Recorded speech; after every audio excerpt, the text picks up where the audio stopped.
Welcome to Whispers of Crime. May 31st, 1902. Suffolk village of Peasenhall. Anne Harsent, a 22-year-old servant, is found stabbed and burned at the bottom of her employer's stairs. And she wasn't alone. She was 6 months pregnant. The murder weapon, a knife. The only suspect, William Gardiner, a respected choirmaster and a married foreman. 2 trials were held, 2 hung juries.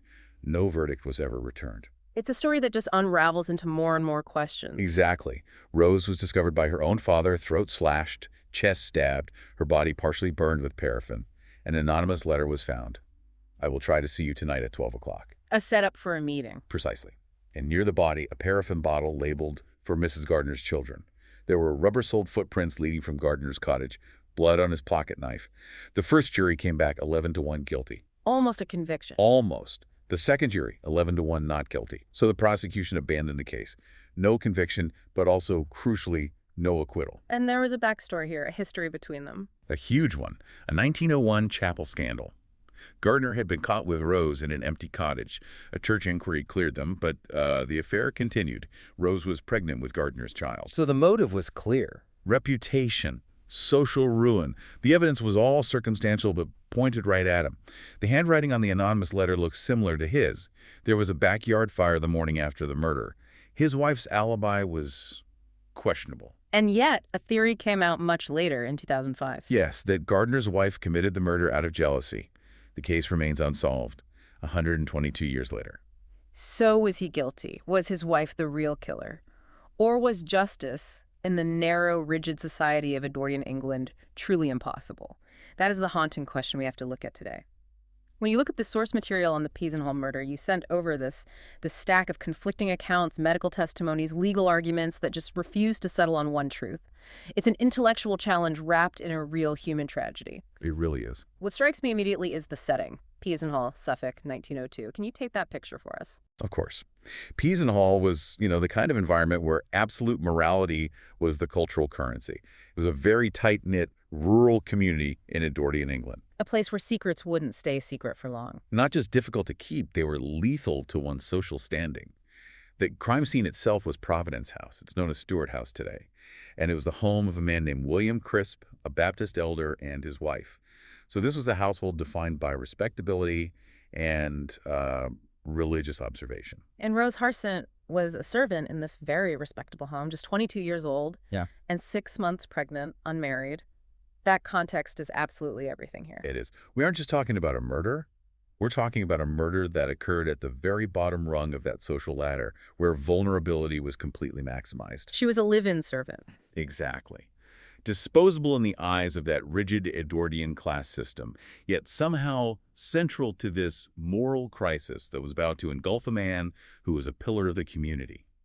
Her impending motherhood, illegitimate in that social structure, it was the ticking clock that set the stage for all the violence. And the man who stood accused, William Gardiner, he couldn't have been a greater contrast to Rose. Give us the full scope of his standing in Peasenhall. Gardiner was the absolute epitome of middle-class respectability and religious devotion. He was married, a father to 6 children, and he held a very highly regarded position as the foreman of the carpenters at the Peasenhall Drill Works. What was the Drill Works? It was a place that manufactured advanced agricultural implements. He was so respected, he'd even been sent to represent his employers at the Paris exhibition. Professionally, he was beyond reproach. So a man with everything to lose. Everything. And his reputation didn't stop at his job. He was a deeply dedicated member of the Primitive Methodist congregation in Thipton, the neighboring village. And his titles there? They just accumulated. Assistant steward, treasurer, Sunday school superintendent, and, most relevantly for this story, choirmaster. His life was this elaborate, rigid schedule of hard labor and religious service. It sounds like his entire identity was built on this public face of propriety. It was, which meant the threat of a scandal, specifically the public revelation of an illegitimate child, was catastrophic for him. It wasn't just losing his job, it was losing his entire identity in that community. A man living entirely on that fragile foundation. Let's pivot now to the horror of the discovery itself. Rose's father was the one who found her. Yes, a truly horrific thing to imagine. What did the crime scene analysis, however primitive by our modern standards, tell investigators about the timeline and the sheer brutality of the attack? The crime was discovered on Sunday morning, June 1st, 1902. Rose's father, William Harsent, arrived at Providence House around 8 a.m. He was just bringing his daughter some clean laundry. A routine visit. A routine Sunday visit. And he found her dead in the kitchen, right at the foot of the small staircase that led up to her attic room. When did a doctor get there? Our doctor arrived a bit after 8:40 a.m., and his initial findings were crucial for establishing a timeline. He observed that rigor mortis had set in, but it wasn't complete. So that gives a window. It does. It led him to estimate the murder occurred at least 2 hours before he got there, but possibly closer to 4 a.m. And this timing, that 4 a.m. window, became a really critical point of contention for the defense. And the state of her body. I mean, she was found lying flat on her back, dressed only in a nightgown and stockings, and the wounds described are just, they're horrific. It indicates not just a killing, but a frenzied attack. Absolutely. The medical testimony focused on two primary aspects of the brutality. First, the throat wounds. Her throat was slashed from ear to ear by two distinct cuts. Two, inflicted with such violence that her windpipe was completely severed. And second, she had a punctured wound in her breast, which was caused by an upward thrust of a sharp instrument, a stab wound. And what did the medical expert say about the blood? This is key. Dr. Elliston, the expert, testified that the depth and severity of those throat cuts must have caused considerable spurting and flowing of blood. So a massive amount of blood. A massive amount. And that detail, the sheer volume of blood that had to have been at that scene, is probably the single most important piece of forensic information in the entire case, as we'll see when we get to the alibi. And on top of the slashing, there was the burning. Her nightdress was charred. The room reeked of paraffin. It suggests a deliberate effort to destroy the body or the scene itself. Right. It was an attempted arson. Were there any other signs of a struggle? Yes. Rose's hands bore evidence of a defensive struggle. She had bruises and these semicircular cuts, which are indicative of her trying desperately to ward off the blows from a knife. She fought back. She fought for her life. And near the body, they found a lamp with its oil container detached and broken glass nearby. This suggests the burning attempt was carried out haphazardly, maybe because the killer panicked or was rushed. Let's connect this all back to the social reality of 1902.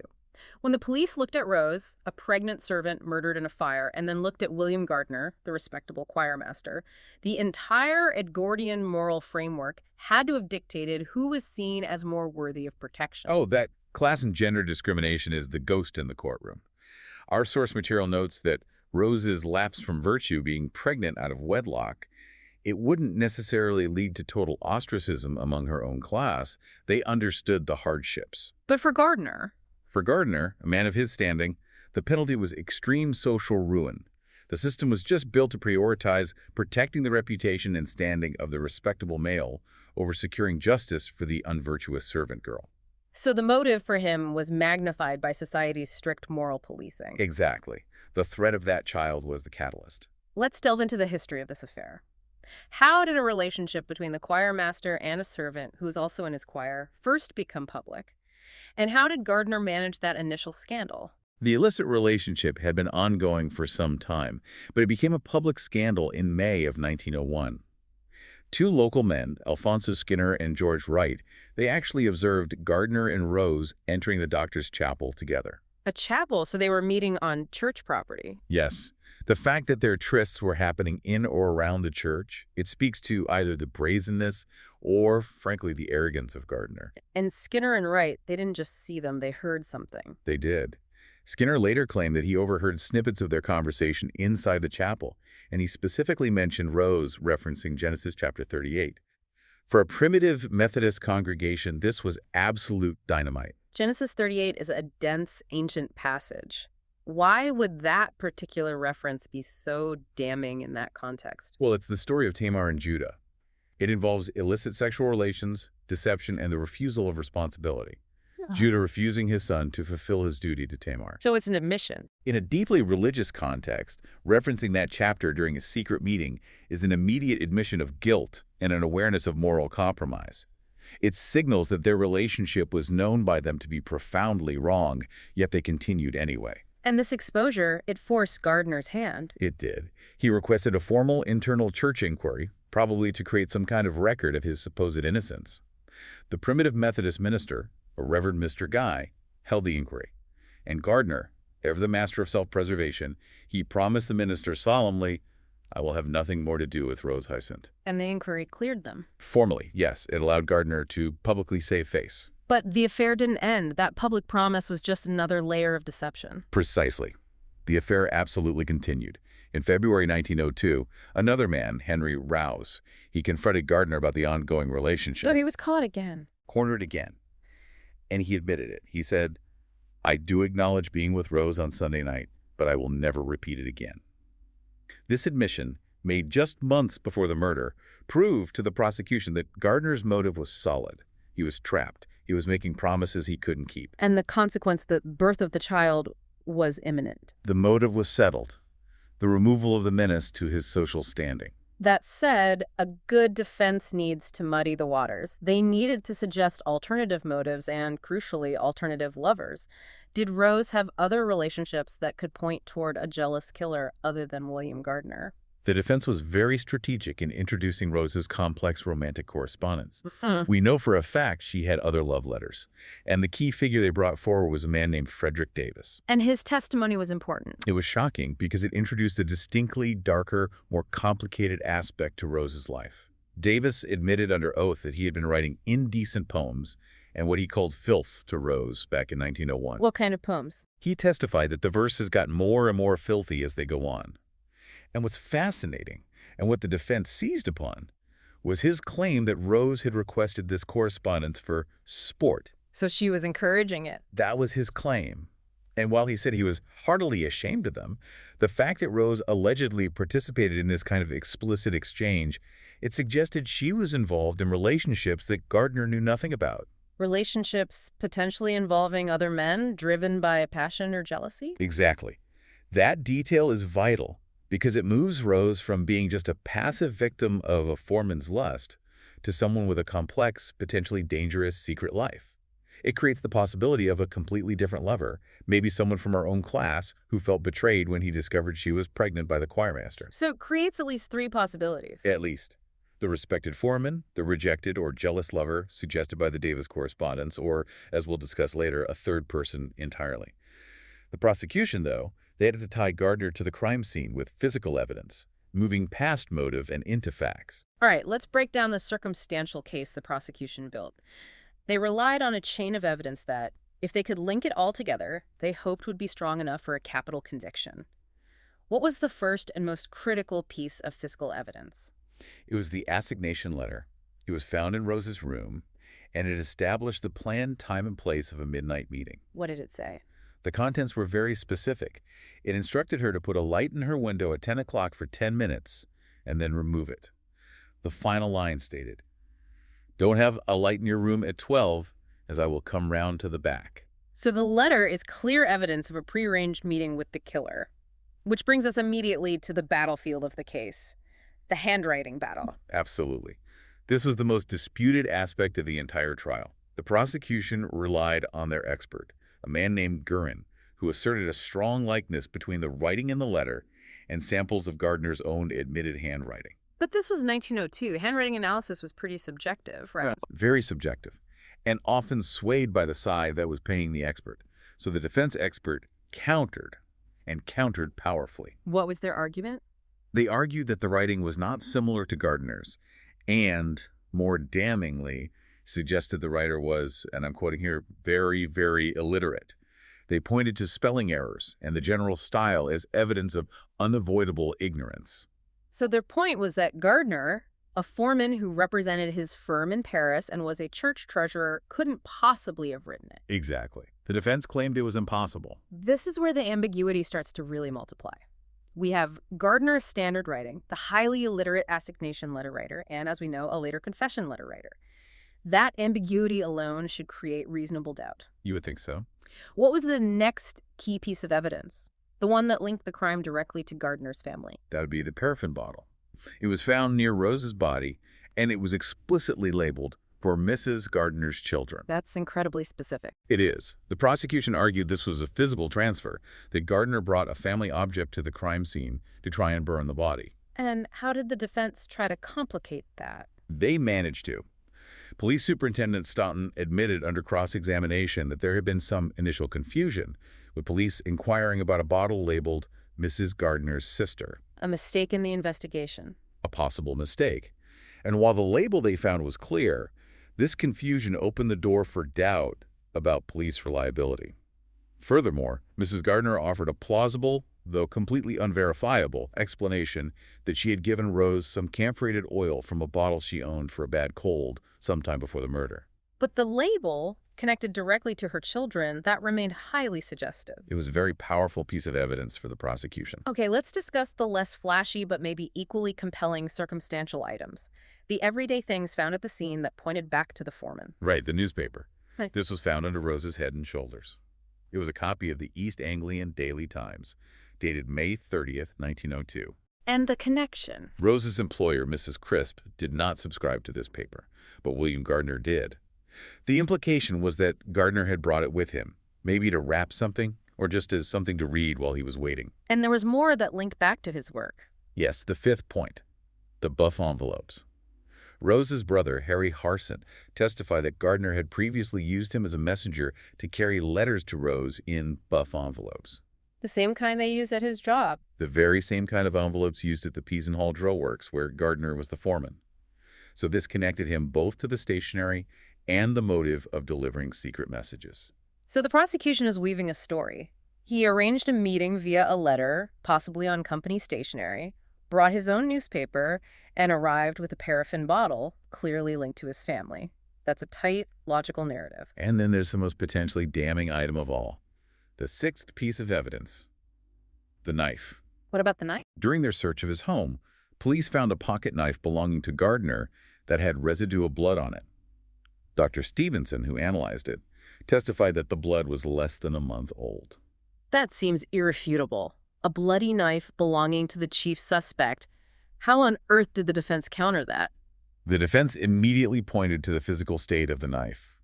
It had been, quote, recently cleaned and scraped inside. So they argued he was cleaning up evidence. The prosecution did. But Gardiner himself claimed he'd used it for hulking a rabbit. The defense argued the blood was animal blood, and the scraping was just standard cleaning, not an attempt to conceal human blood. So it became a debate over the character of the blood and the intent of the cleaning? Precisely. Was it proof of guilt or just an innocent chore? And finally, there were the footprints. Rubber-soled footprints were found leading from Gardiner's cottage in the main street directly toward Providence House. This placed Gardiner's specific type of footwear on the path to the murder scene, fulfilling the element of opportunity. It is a strong collection of links. A clear motive, access, an arranged meeting, and footprints leading away from the suspect's home. But in Edwardian England, when a man of standing was accused, the defense bar was exceptionally high. Before we pivot to the masterful way the defense dismantled this entire chain of evidence, let's just take a moment here. Don't forget to follow Whispers of Crime on Apple Podcasts, Spotify, iHeartRadio, Spreaker, and other podcast platforms for daily updates on every crime, and subscribe to our YouTube channel, Whispers of Crime. Like, share this episode with others who might have information about this case, and help. Also comment your suggestions below. Drop your positive review and rating. The defense attorney was Ernest E. Wilde, King's Counsel, or KC as it was known then. He was brilliant. He understood that in a capital case, his job wasn't to prove Gardiner's innocence, but to prove the Crown had failed to meet its required standard of proof. Beyond a reasonable doubt. He repeatedly emphasized that the standard of proof in a criminal case was, in his words, immeasurably higher than in a civil cause. He was essentially telling the jury, you can believe he might have done it, but unless you are absolutely sure, you must acquit. And the centerpiece of his entire strategy was the alibi. An alibi supported entirely by Gardiner's wife, Georgiana. The alibi was their fortress. Gardiner testified that he returned home late, around 1:30 a.m., after visiting a Mrs. Dickinson, and he went to bed with his wife, Georgiana, around 2 a.m. And she backed this up. Completely. Georgiana Gardiner testified that she suffered from chronic pain and was awake until 5 or 6 in the morning, and she swore under oath that her husband never left her side after that 2 a.m. time. And she had a reason for being awake. She did. To lend weight to her suffering, she detailed a specific incident. She said she went downstairs around 2:20 a.m. to get a dose of brandy for her pains. And this was the same brandy bottle that was later produced in court as the one used when Gardiner dramatically fainted during police questioning. A bit of courtroom theater. A very strategic piece of emotional evidence meant to highlight her sincerity and suffering, and therefore the truth of her timing. But the defense's true masterstroke was leveraging the physical facts against the prosecution's theory, specifically targeting Dr. Elliston's medical testimony. Right. If the throat wounds caused, as the doctor said, considerable spurting and flowing of blood, how could Gardiner, the attacker, return to his bed, stay there for hours, and have his wife testify that nothing had been washed and absolutely no blood was found on his clothing? This was the argument that truly cracked the case open for the defense. Mrs. Gardiner confirmed that her washing day wasn't until a week later, on the following Monday, June 9th. So nothing had been laundered. Nothing. She confirmed that when the police seized Gardiner's shirt and his undervest, they showed no signs of having been washed and no blood was present. Zero. If the crime was as violent and bloody as the doctor described, Gardiner should have been saturated in blood. He should have been. It was presented as a physical impossibility for him to have committed that murder and then climbed into bed without his clothing and the bed linen being irrevocably stained.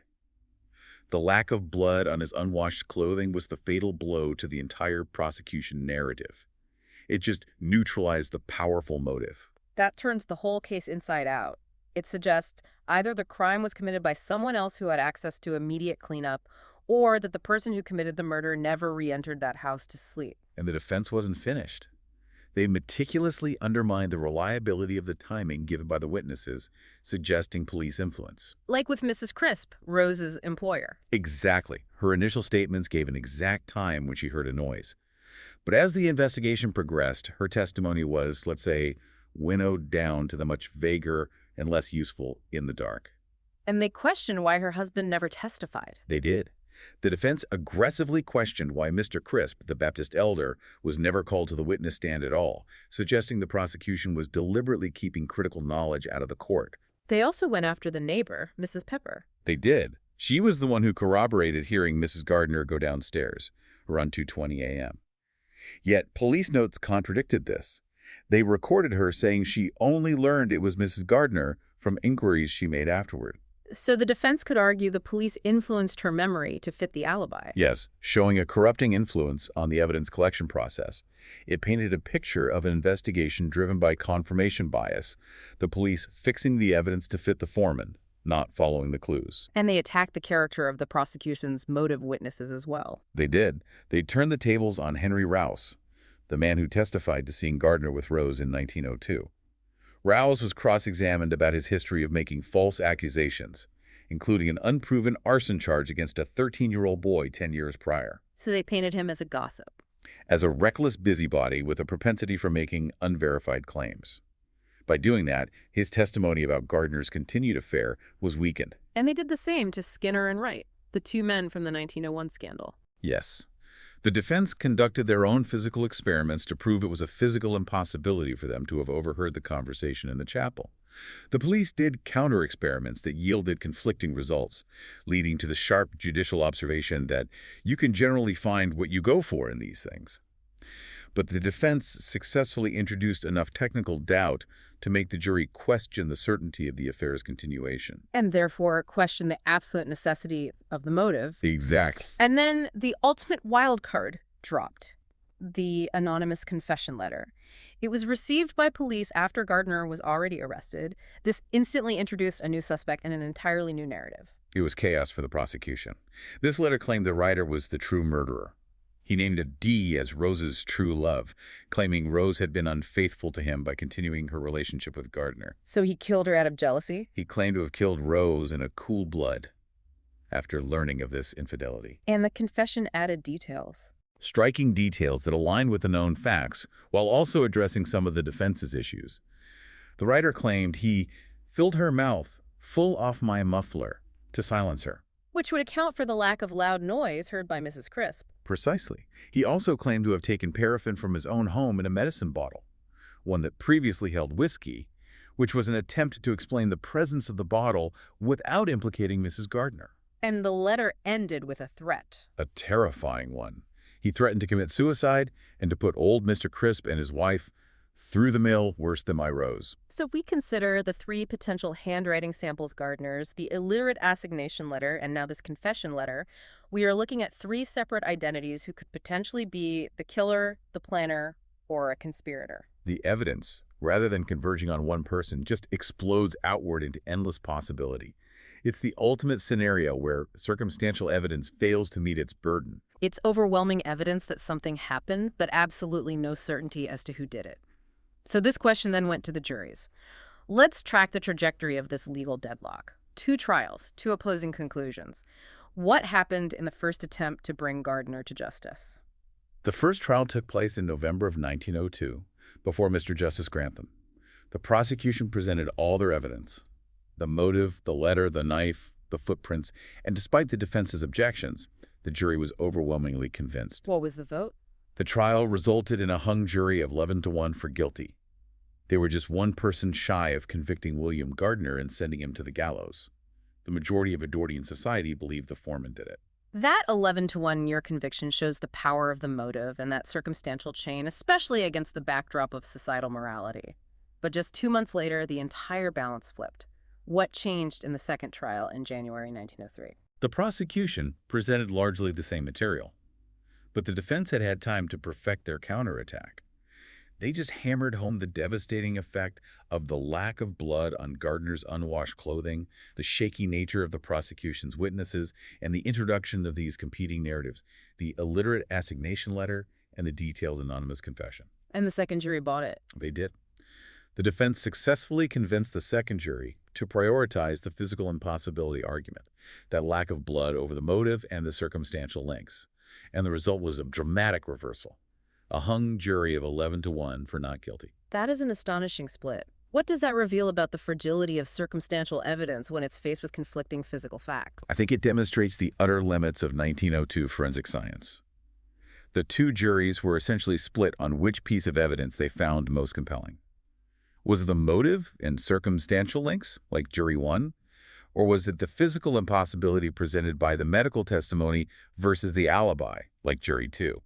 The case was just too ambiguous to satisfy the requirement for a unanimous verdict. Which was essential for a capital conviction in the UK at the time. Absolutely.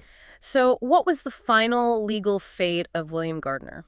Well, the authorities believed a third trial would only result in another deadlock. Maybe 6-6, maybe a return to 11-1, either way. So the prosecution issued what's called a nolle prosequi. What is that exactly? It's a formal statement that the prosecution will proceed no further with the case. So the outcome was nothing. The uniquely damning nothing. William Gardiner was neither convicted nor acquitted. He was released, existing in this permanent state of legal limbo.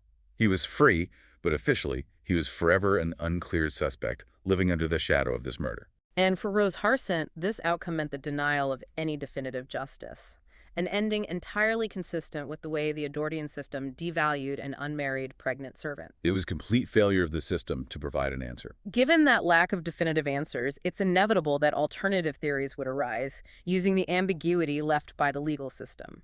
And the most prominent modern theory focuses the spotlight not on William, but on his wife, Georgiana. Yes, the jealous wife theory, which was popularized in 2005, is an extremely compelling narrative, precisely because it addresses the chief failing of the prosecution's case, that absence of blood. So let's analyze the viability of Georgiana Gardiner as the killer. What's her motive? Her motive is powerful: jealousy and betrayal. Mrs. Gardiner was aware of the 1901 scandal. Her husband was a prominent religious figure, and this impending child represented not only public humiliation for him, but a massive personal betrayal of her. A crime of passion, or even a cold calculation rooted in jealousy, is entirely plausible. And what about her access to the evidence found at the scene? Crucially, she had direct access to the means and the evidence. The paraffin bottle found near Rose's burned body was explicitly labeled for Mrs. Gardiner's children. That item is linked directly to her household supply. She also had access to her husband's pocket knife, the alleged murder weapon. And her alibi. Her alibi, which the defense used to save William, could actually be evidence against her. She testified she was awake with pain from 2 a.m. to 5 a.m., claiming William was next to her the entire time. If she committed the murder, she would have needed that time window. Exactly. For the crime, for the bloody cleanup, and for the return to her marital bed, where her presence ensured her husband remained spotless, thus protecting him through an alibi that she herself created. So if Georgiana committed the murder, she would have been the one covered in all that spurting blood. But her spotless husband in the morning would be the key fact she needed to protect.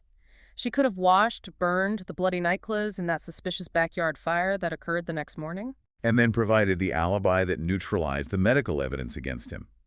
The theory fits the logistics beautifully. The backyard fire, which the prosecution suggested Gardiner set to burn his own bloody clothes, makes so much more sense as a cover-up committed by Georgiana, who had time while William was sleeping right next to her. But we still cannot discount the complexity introduced by the anonymous confessor. We can't. The confessor claimed to have used his own paraffin, taken from a bottle that had previously held whiskey. He also claimed he stifled Rose with a muffler, accounting for the quiet nature of the attack, which the other theories struggle with, since a struggle involving two violent knife cuts would presumably be very loud. So the confessor's narrative directly addresses the how and what of the scene in a way that suggests intimate knowledge. It does. So you have three strong possibilities, each of which finds some fact in the record that contradicts the others. Gardiner, who has the strong motive but the weak alibi due to the blood. Georgiana, who has strong opportunity and an alibi that doubles as a framing device. And the anonymous confessor, or other lover, who accounts for the silence but struggles with the Gardiner family items found at the scene. It is the perfect legal knot. A knot that was never untangled. Never. The Gardiners, under this immense cloud of suspicion and notoriety, moved to London soon after the trials. They lived quietly for decades. William Gardiner died in 1941, having spent the rest of his life as an uncleared suspect. What was the lasting cultural impact of this? It was astonishing. The sensationalism was so great that Peasenhall murder postcards, often depicting the crime scene house, were widely sold as a kind of true crime memorabilia in the Edwardian era. The public demanded an answer, but the legal system simply couldn't provide one. And the files, to this day, remain incomplete, adding to the enduring difficulty for modern researchers. This case stands as such a powerful historical marker. It shows the limitations of early forensic science, the overwhelming power of circumstantial evidence when it's fueled by societal bias, and the catastrophic failure of the justice system to resolve facts when two equally compelling yet contradictory narratives are presented. It's a complete tragedy.